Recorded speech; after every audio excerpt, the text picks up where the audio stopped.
I'm going to give you a reading of sonnets, 3 each from Wilfred Owen and Claude McKay.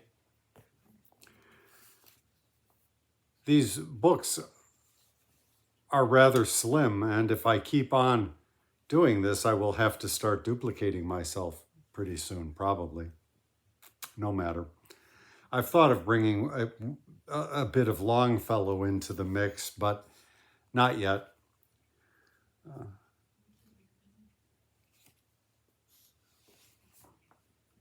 I'll start with Wilfred Owen. I think that has been my habit of late.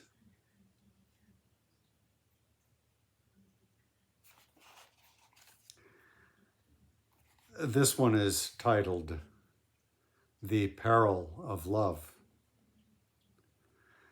As men who call on spirits get response and woo successfully the coy unseen, deeming the thing amusement for the nonce. But later, when dark spirits intervene uncalled, perceive how an invading mind, not to be shaken off, compels them serve mad promptings, poisons love of life and kind, drains force, clogs brain, and flusters nerve. So I, lightly addressing me to love, have found too late love's grave significance, a fierce infatuation far above the zeal for fame or fortune, like a trance, exhausts my faculties. I am a prey of impulse, the marasmus of decay.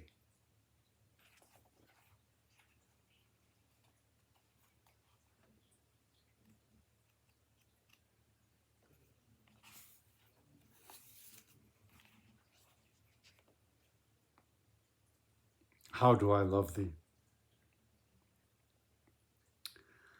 I cannot woo thee as the lion his mate, with proud parade and fierce prestige of presence, nor thy fleet fancy may I captivate with pastoral attitudes in flowery pleasance. Nor will I kneeling court thee with sedate and comfortable plans of husbandhood, nor file before thee as a candidate. I cannot woo thee as a lover would. To wrest thy hand from rivals, iron-gloved, or cheat them by a craft I am not clever.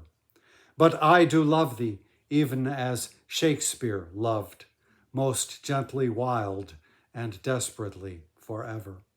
Full-hearted, grave, and manfully in vain, with thought high pain and ever vaster pain.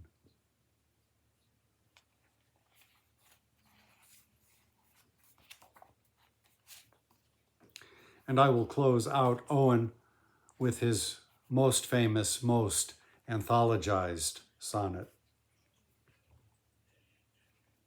Anthem for Doomed Youth. What passing bells for these who die as cattle?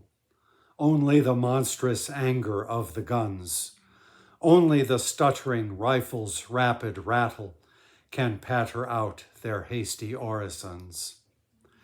No mockeries now for them, no prayers nor bells, nor any voice of mourning save the choirs, the shrill, demented choirs of wailing shells, and bugles calling for them from sad shires.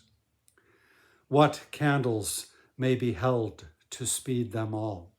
Not in the hands of boys, but in their eyes, shall shine the holy glimmers of goodbyes. The pallor of girls' brows shall be their pall, their flowers the tenderness of patient minds, and each slow dusk a drawing down of blinds.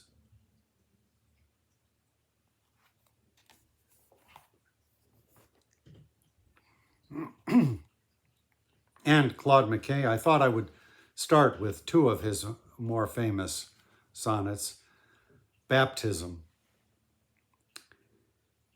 Into the furnace let me go alone.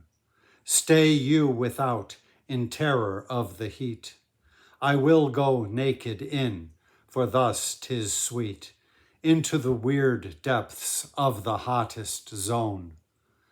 I will not quiver in the frailest bone. You will not note a flicker of defeat. My heart shall tremble not its fate to meet. My mouth give utterance to any moan. The yawning oven splits forth fiery, no, sorry, I got that one wrong. Let me start again. Baptism. Into the furnace let me go alone. Stay you without in terror of the heat. I will go naked in, for thus 'tis sweet, into the weird depths of the hottest zone. I will not quiver in the frailest bone. You will not note a flicker of defeat. My heart shall tremble not its fate to meet. My mouth give utterance to any moan. The yawning oven spits forth fiery spears. Red aspish tongues shout wordlessly my name. Desire destroys, consumes my mortal fears, transforming me into a shape of flame. I will come out, back to your world of tears, a stronger soul within a finer frame.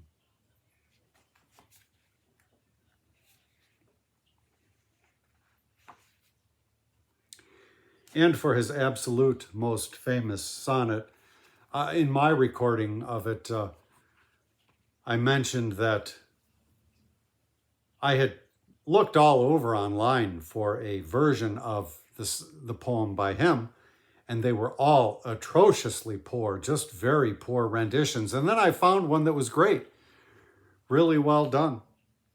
And it turns out it was read by McKay himself, and there were some videos up, and I have no idea now what the source was, of several poems read by McKay himself. Just wonderful recordings. And with some hunting, I'm sure you could find them. In that video, I said, I will put a link to them in my blog or at my website, because I had a website at that time. That is gone, and so the link is gone. But I'm sure you can find it if you like. This is titled, If We Must Die. If we must die, let it not be like hogs, hunted and penned in an inglorious spot, while round us bark the mad and hungry dogs, making their mock at our accursed lot.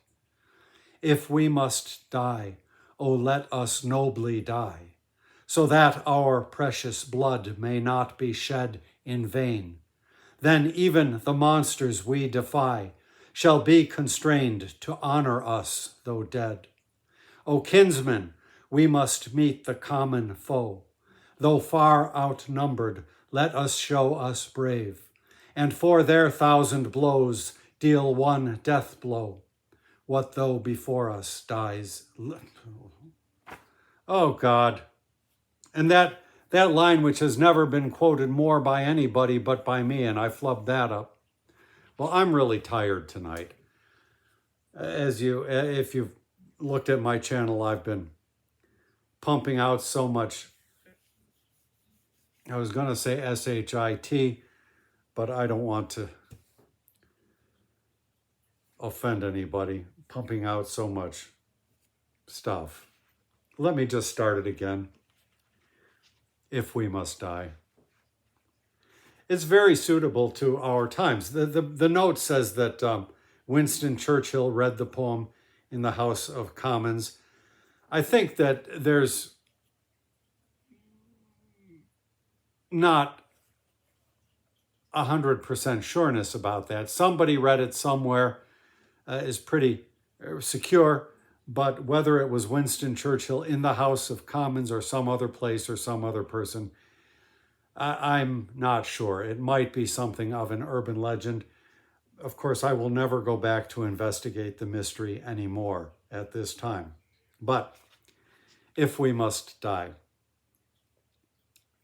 if we must die, let it not be like hogs, hunted and penned in an inglorious spot, while round us bark the mad and hungry dogs, making their mock at our accursed lot.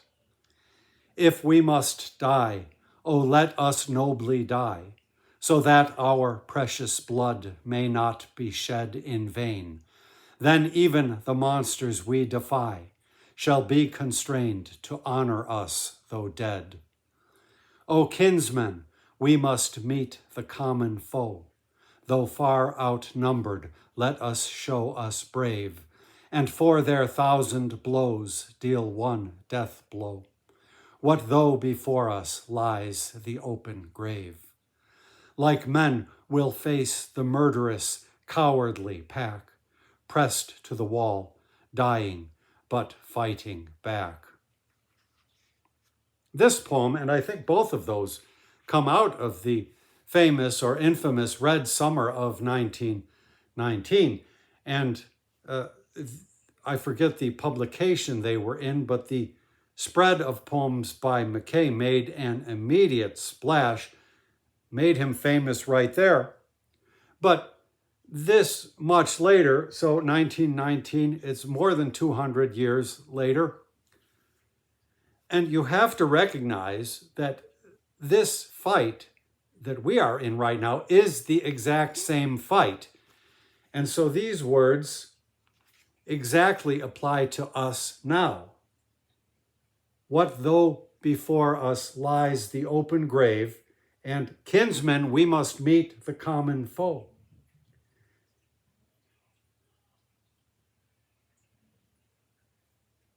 It is that level of a conflict, because it is the same conflict which has persisted. It is not something that you can box away and say it was an African American struggle, or that's what it is. No. This is essentially a struggle for the rule of law over that of despotism. But moving on, I will take it to a different place. And this final sonnet by McKay is titled Thirst. My spirit wails for water, water now. My tongue is aching dry.